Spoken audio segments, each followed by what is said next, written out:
So yun mga boss na may boss, magandang araw na naman sa ating lahat mga busing. Mga busing dito tayo sa 3E Rice Trading mga busing. Ayan yung city mga busing dito lang sila mga boss. Ayan lang kitang-kita yun agad dahil nasa gilid lang sila ng kalsada mga busing. At kung ikaw naman ay taga-Cordon Isabela mga busing, libre na yung delivery sa'yo kung kukuha ka ng 30 pirasong kabang bigas mga busing. Ito yung kanilang madisplay rito mga busing Meron sila ritong 750, 730, at meron din silang 700 mga busing. Ayan yung kanilang 700 mga busing Grabe, napakaputi yan mga busing. At ito naman yung kanilang 730 mga boss. At kung naghanap po naman ng bigas na mayaman sa fiber at antioxidant mga busing, ayan meron sila ritong pink rice mga boss. Ito yung masaktong pagkain ng mga nagda-diet or doon sa mga gusto magbawas ng timbang mga busing. Kagaya natin ay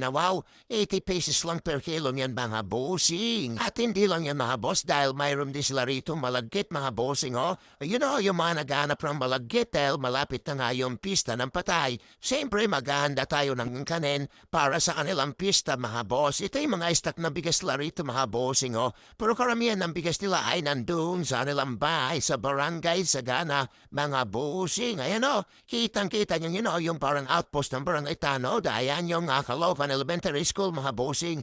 Andito lang sila sa gilid mga boss. At hindi lang yan mga bossing dahil dito sa 3 Rice Trading ay mayroon din sila ritong tindang itlog at saka mantika mga boss. Ay nawaw kung naghanap ka ng itlog na mahapaninda mga bossing. PM yun na si Ma'am Bilas Corner or si Sir Dandy Pabros para sa ibang mga tanungan at para sa mas mabilis na transaksyon mga bossing. Sure lang mga boss, maraming salamat sa panonood. Bye-bye!